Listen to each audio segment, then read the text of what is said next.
Good afternoon, everyone. Marhaba. I should present myself. So I work at I've moved recently a month ago. And I think Rayan from Google introduced me pretty well when he said agencies should start hiring CTOs or CIOs. So I think there's one at right now who's me. I think, yeah. So I have the most, I think I have fun all day. We have fun at We're about now innovation and disruptive media channeling.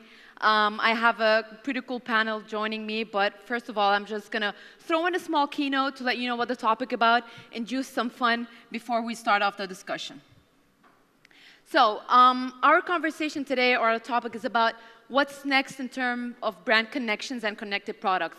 You hear about digital, social, mobile, but however, when the product could become a media channel, what does that mean for us?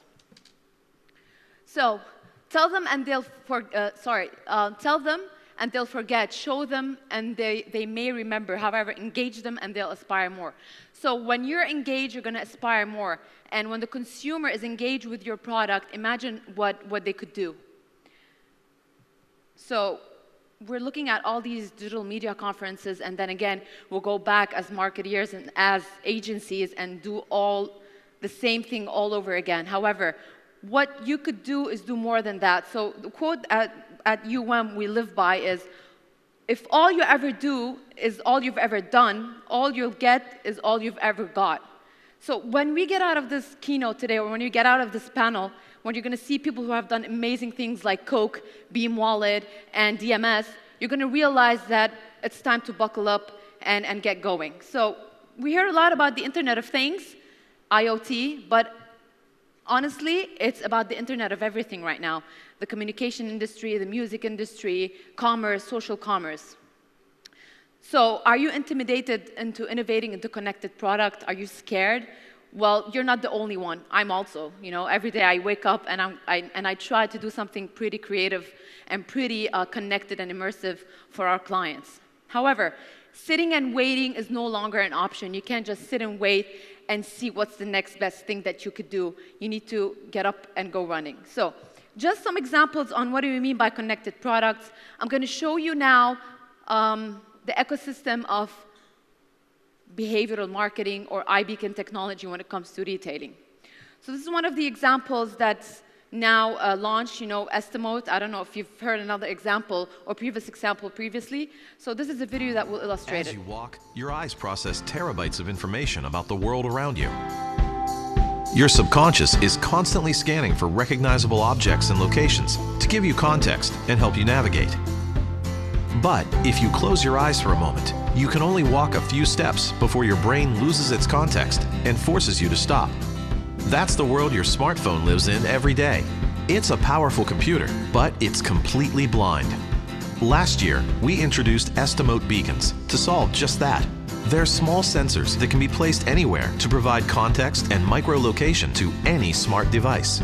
Now, we're introducing Estimote stickers, tiny beacons with built-in accelerometers and temperature sensors.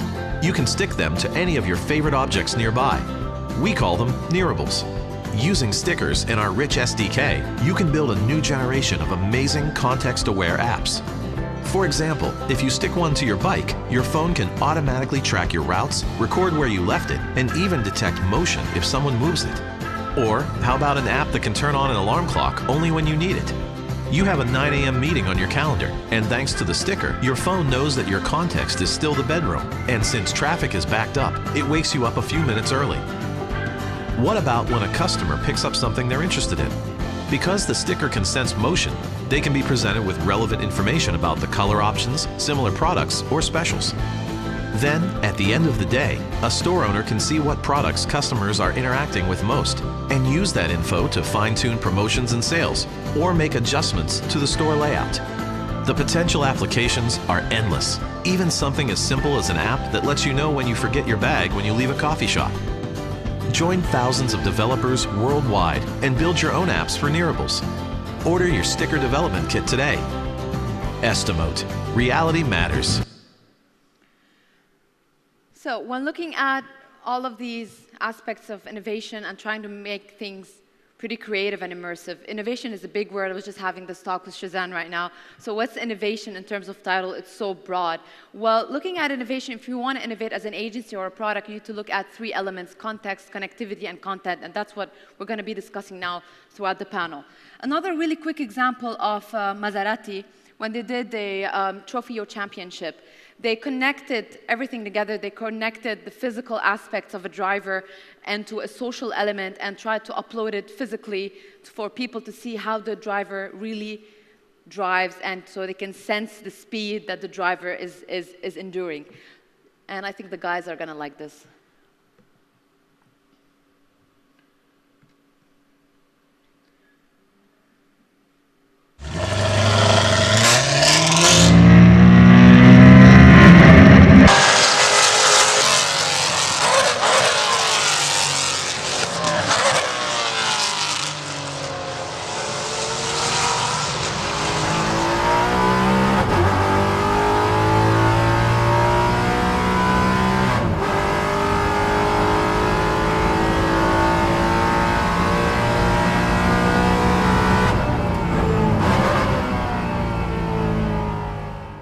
So what actually happened here, I worked closely with the company that did that, they're called HR, is what they did, they used the simplest technology used within an iPhone, which is the calibration. They used heart sensors like the one you put, the polar one, and they brought in all this data, and they put it on a website and a social app where people can really sense the speed of the drivers. A few examples that you might be familiar with is Hello Happiness, created by Coca in Dubai, where they created this machine using the Coca-Cola cap to actually enable the people that are workers to give calls or do calls with their loved ones. Another pretty cool, awesome example, actually, not cool, awesome example is Coke Refill. Refill happiness. So you look here at the context, content, and connectivity, these three elements, how they're brought to life in such a beautiful ecosystem and a beautiful way. That would be my last example.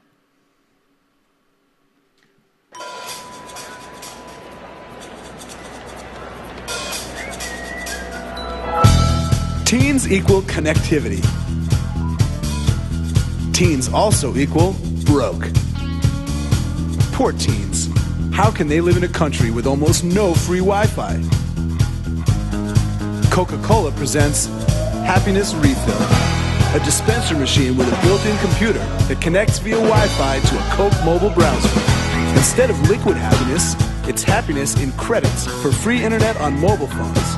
Happiness is free access to social media, websites, videos, and Coca-Cola FM. For Coke, happiness is being present in the everyday life of teens, integrating mobile, point of sale, and brand experience. E a gente está levando isso muito a sério, né, quando a gente diz que a gente vai ser, então, o fornecedor oficial de créditos para celular para essa nova geração que está chegando aí. Currently, the project is available for one of the largest mobile carriers in Brazil, with 45 million users. It will be expanded to all carriers, spreading happiness everywhere. Because for teens, happiness is being connected.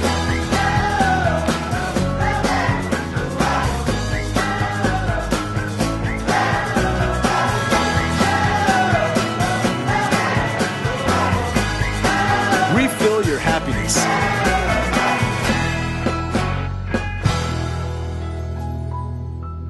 That's a cool one, eh? So, ending this, I have 3 people with me today who's walking the talk. So walk the talk the walk. So I have with me Pedro from Coke. Please give him a hand.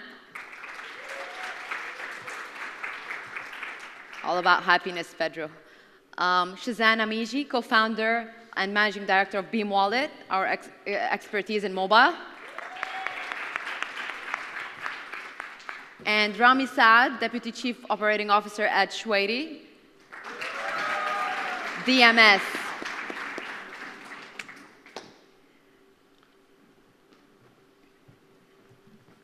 Put that here.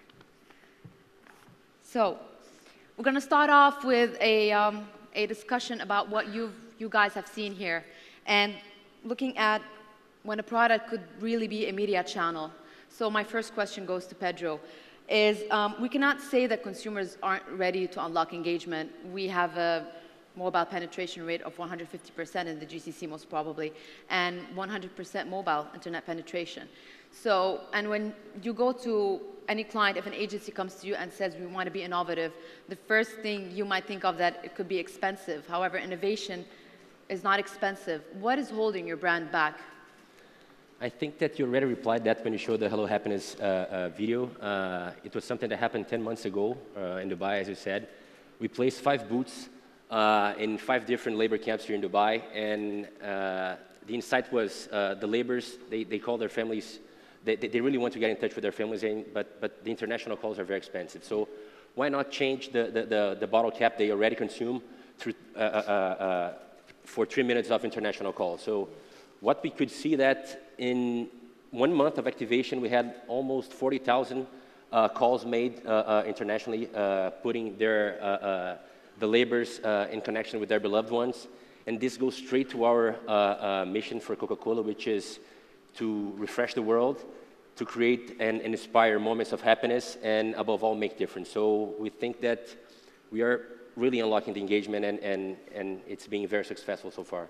Is there more to come, more than the Hello Happiness in Who the knows? future? Who knows? We also had previous to that one, the social media guard, which was a very popular here in the region, and until now we receive requests of people asking if the product will be live, but it causes a very high buzz, and it's something that touches people a lot, and it brings the engagement. So what about the, I think of you guys have seen the airport activity, the 5 kilos, the taking happiness home. Yeah. So what brought this idea to life, or what on what basis did you guys think about it? And innovation is not expensive, so that's an example, right? Yeah, that was some idea that came also through one of our agencies, and just tapping into the insight that the Asians that are going home to visit their families, and they are always trying to save all their money to take some gifts and some good stuff home for their parents, but the weight limit is something that blocks them to be able to carry something more to their families. So it was a simple insight, and it didn't require too much of innovation on that. It was just a sparkle that we got to put that in practice, and it was very successful as well. So Shezan, goes to you now. As a mobile expert, understanding the ecosystem of mobile and behavioral marketing and innovation. So looking at happiness and trying to unlock happiness with a utility, in-pocket utility. You are a brand that unlocks happiness by default, giving rewards to people and trying to facilitate things. And with your recent venture with Al Futtaim, you know, that's a big thing that you guys are able now to unlock happiness throughout 1,500 outlets in Dubai. How could you bring happiness to the table when it comes to trying to integrate it with the brand as a channel? So when we look at the ecosystem and we talk about when we're building this wallet, we realized quite early on that payment alone, or the convenience of using your phone to pay, was not going to shift consumer behavior. People have so many choices, people have so many options. So you need to add a layer on top of that. And then we came up with this idea of how do you tap into this emotional aspect of rewards and value, and happiness is kind of part and parcel of that. So how do you add this? If you really want to shift consumer behavior, if you want to move people away from a default behavior to a new behavior and something that's novel, innovative, etc., you need to kind of be very clear about what your value proposition is for the consumer. And either the retailer or the brand needs to be very clear about what they're going to offer as an additional incentive in order to shift behavior. I think, you know, we're bombarded by media, bombarded by different ways, you know, in terms of data and information today. So how do you cut through that as a retailer and as a brand? And that's kind of what we're trying to do at the moment.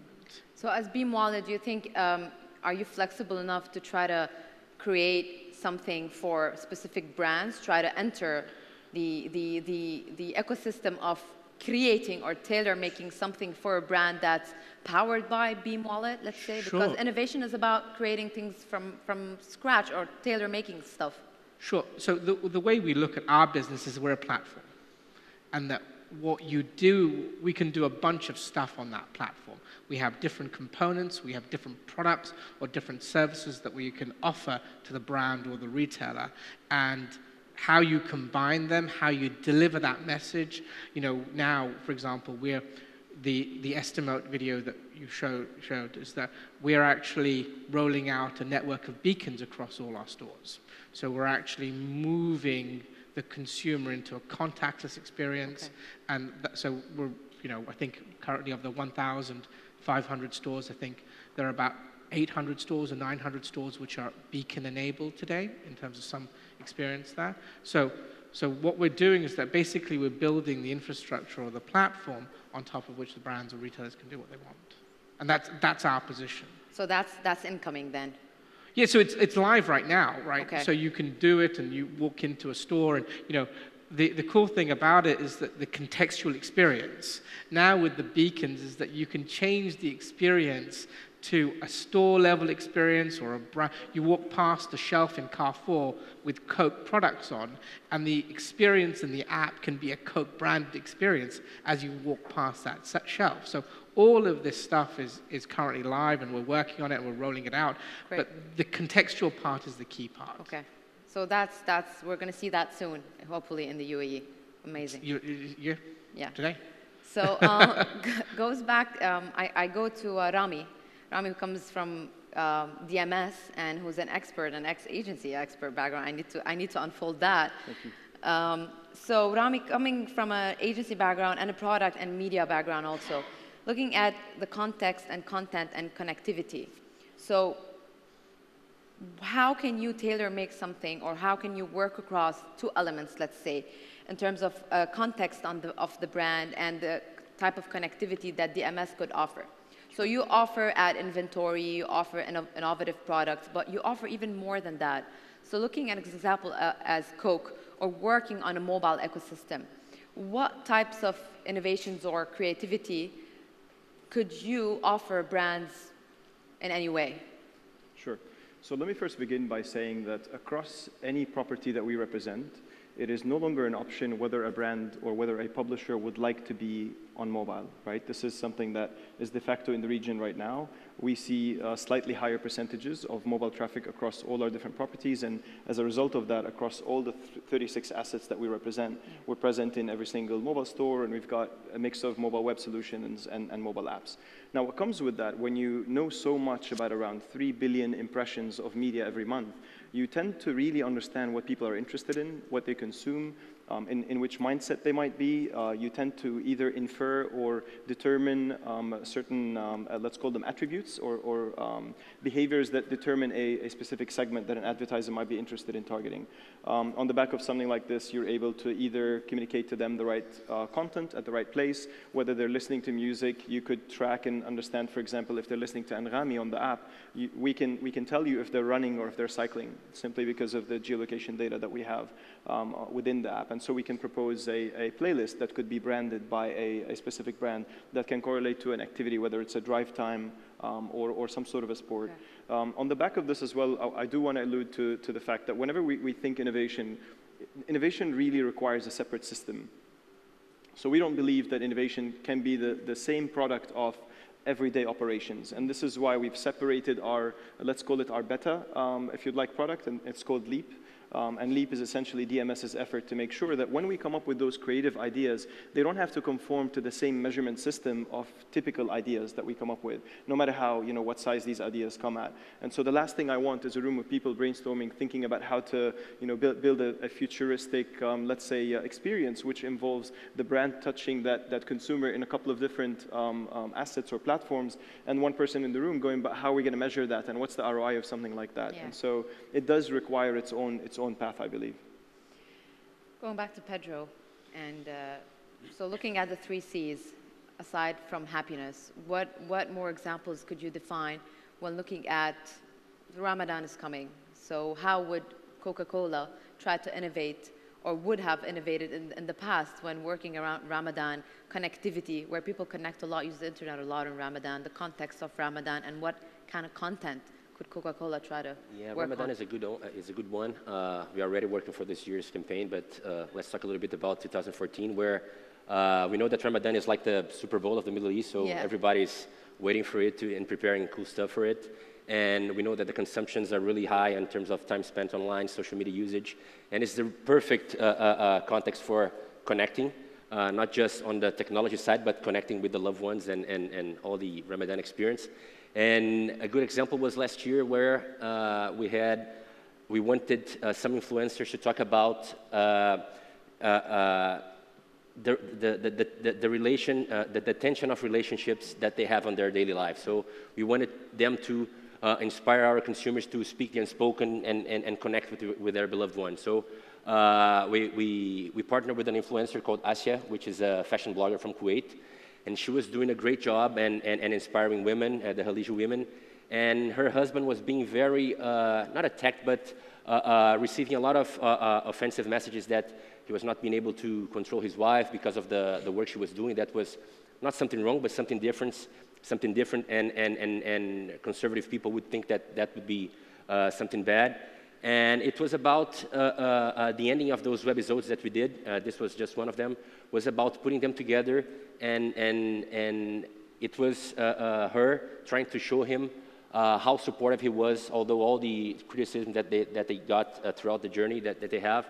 And during an iftar in her house, she opened up and says how much important he is in her life, and even with all those criticisms, being supportive of her. And this was all about opening up and speak the unspoken. That was the main theme of Ramadan 2014.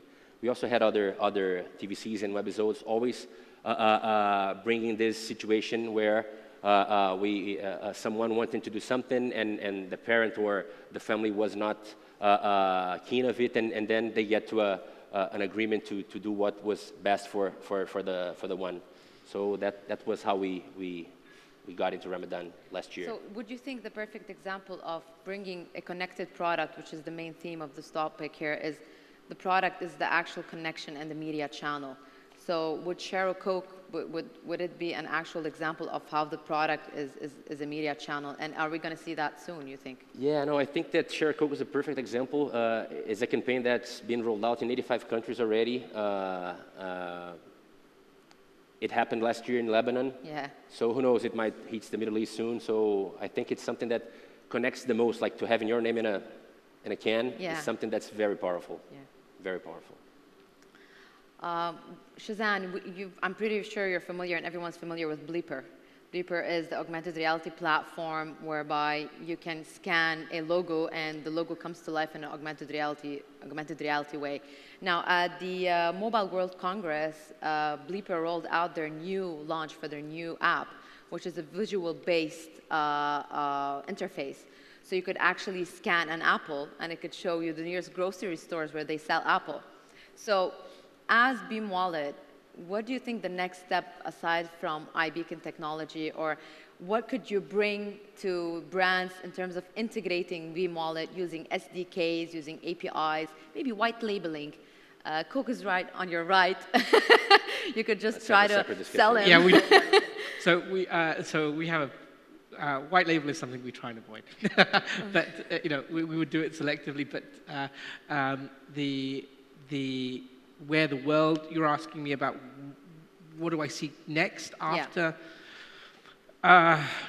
it's tough, right? Because it's I see the opportunity that I think is that is the biggest opportunity that I think we see is that combining different sources of data and combining different data pools across platforms and using that to create actionable insight.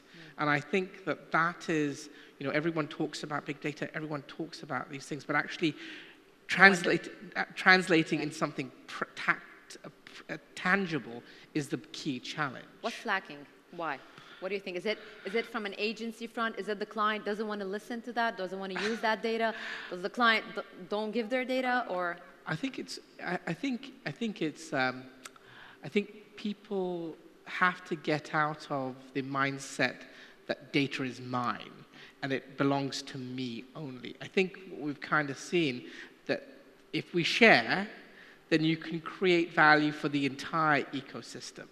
And I think this thing, I know there are issues about privacy and ownership and data security, and I kind of get all that. But I think if you're willing to share data across retail, across the transaction data that we see with banks, with shopping malls, with brands, I think there is a great deal of power there. I think the channels to deliver the insight are there, and we can deliver on it. We have, there's stuff like Beam, and there are other people out there that are doing stuff that trying to put something in the consumer's hand. And I think the thing which is cool is that the mobile phone bridges the gap between the digital world and the offline world. And I think that is kind of unique in having that ability to bridge the gap. So you have a pool of data. You necessarily. Yeah, we have a pool of data. Yeah. We're seeing transaction data. We're seeing, what you do, where you go, how you shop. And now, obviously, with the beacon technology, it allows much greater granularity in terms of dwell time, frequency. So, for example, in our world, with Majid Al Futtaim, the shopping mall guys, right? One of their key metrics is dwell time. Okay, in terms of how much time do you spend in the shopping mall on a daily basis, right? And because there's a correlation between dwell time and spend, right? Yeah. And so in our world, we're able to see what time you enter the mall, what you do in the mall, where you go, how often do you spend time in the mall. But I know it may sound scary to people that all this data is being captured and seen, etc. It does sound scary, but 80% of people say they would give their data if it enhances their life. That's a metric by Nielsen. So I think the trade, again, this is the key. Yeah. You give it's value for insight. Yeah. So it's the trade-off between value for insight. And I think that is something that most people are comfortable with. But if you're going to get some value, you don't mind giving some insight or sharing something about yourself. And I think that is valuable, and that's key. Can I jump in on the previous point? I think there's a lot of talk about data. Someone on my team actually just earlier was telling me they heard the word data in every single presentation, and it should be this way. Data should be a big highlight. Unfortunately, in the Middle East today, not a lot of people are actually doing something with that data. And my belief is that the heart of this problem is and I'm going to disagree with you on this one, Shezan. I don't think it's the lack of sharing across multiple parties. I believe it's the lack of talent is one really big reason. So not being able to really... Are you reading my notes? Am I? It was just there. And so I really believe that talent is one very big challenge whenever you're talking about data. Technology itself can prove cumbersome at times. Again, back to the CTO discussions, you do need someone who truly wholeheartedly understands technology and is not afraid of embracing it. And the third one is a very unfortunate problem, and that's the fact that there aren't many data-rich companies that are big enough to actually own and propose a data management platform. And this is one of the big challenges that we're trying to solve at DMS, and that's why we've made a very big investment in the DMP space, because we believe that there are some very, let's call them deep pockets of data, but they're pretty much locked into their own ecosystems, like the Facebook ecosystem, for example. Yeah. And so that's an area where we truly believe that if we're able to unlock some of these barriers and hire the right talent and get the right tech, and collaborate with these brands and bring some of our data and potentially partner data like Beam Wallet's data closer to the agency and closer to the brand, I believe that that's definitely an area that could help us succeed. So answering one of my questions was, are brands and businesses in the Middle East and the GCC specific being led by innovative data-centric media gurus or talents? Have you witnessed in that form? Because now you come from a DMS side and you're working across.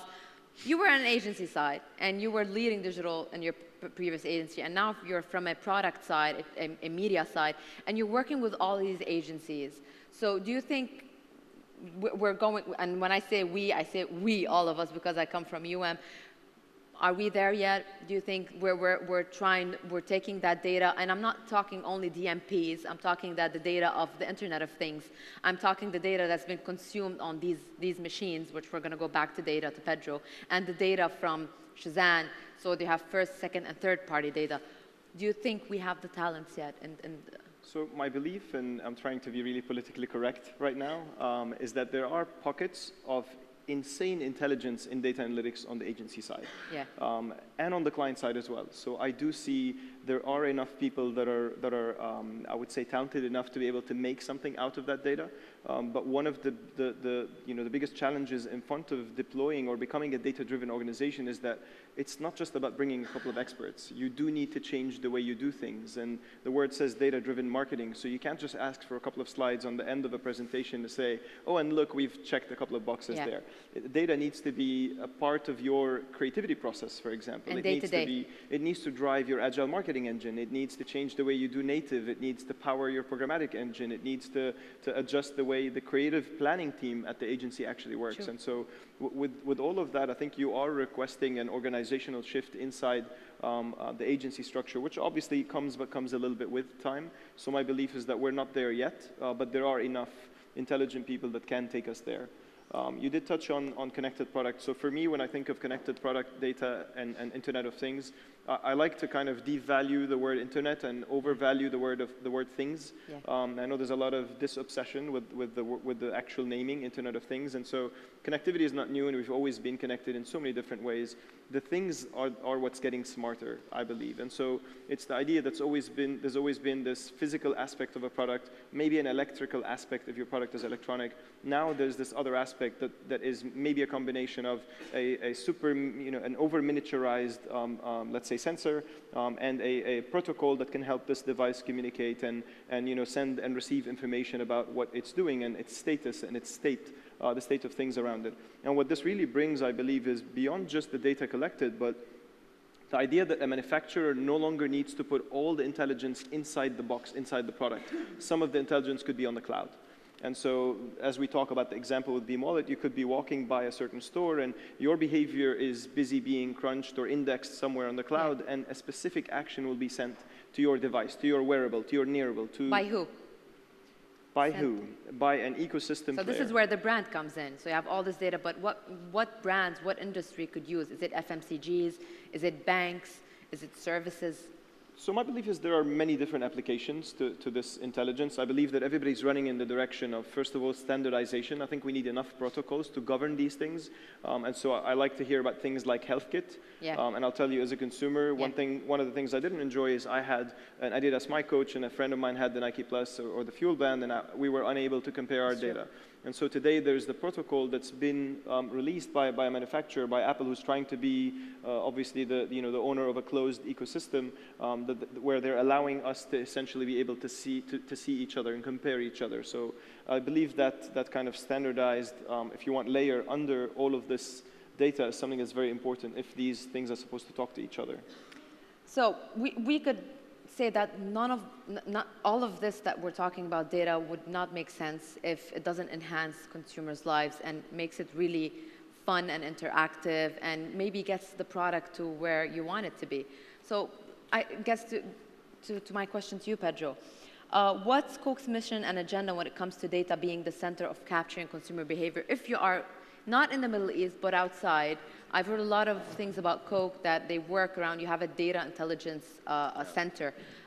What kind of things can we think of when using data for Coke? Yeah, no, data for Coke is extremely important. Going back to Igor's speech, he was showing the iterated mission control. We have like 32 of those around the world, which we call social interactive centers, where we collect a lot of data from our consumers in all spheres of social interactions with the users. But something really funny related to data collection. In the US, we have the freestyle machine, which are the vending machines which sells more than 100 Coke products, and the consumers are able to mix the beverages and create their own. And even by the machine or via the app of the freestyle machine, through the data that those apps come back to us, we're able to reshape the fountain business in the US. So we can see that in Atlanta, there's a high demand of cherry Coke, for example, but cherry Coke is not available on the outlets, just on the vending machine. So let's rebuild it and change your marketing, change the marketing, demand in terms of the demand. So it's really important. I hope it comes to the Middle East. So let's say. Yeah, it's my favorite. Nice. Yeah. You know, the freestyle fountain machine. Last question goes to you, Shezan. The fundamental question remains, so the technology, you have wearables, and then you have your iPhone, and you have the Google Glass, which is not something to talk about right now afterwards, but you have all these technologies that are coming in. My question, do consumers want a suite of connected brands? Are they overwhelmed already? Are they fatigued? And because you are an in-pocket, you are a bundle of happiness in a pocket. So do you think that we are overwhelmed? Do you think there's more that we could use of as technology? Is it beneficial? I think it comes back to value, right? Yeah. I think that if you, as a business or as a brand or as an app or as a service, if you're able to carve a niche and deliver value to the customer, a consumer in some shape or form, there'll always be a space for you in the market. And I think the market will kind of select whether you're actually delivering that value or not, right? Will people, like agencies, book advertising with you? So, if there is value in the space, then if you deliver value in some shape or form, I think there'll always be a space for you. Are consumers looking to do more? Are they fatigued? Fatigued is an interesting question. Again, I think that, I think it's a function of value. Function of value. I think customization most probably. I think it's a function of value, and I think it's also a function of being able to, the contextual experience, I think is important, right? With the estimate again, right? It says you're in the bedroom and it switched the alarm on automatically. You didn't have to do any of that. It makes us lazy, right? Yeah. That's the value. But whatever it may be, but again, it's just an example of context. Yeah. And I think it's about context, relevance, and value. Yeah.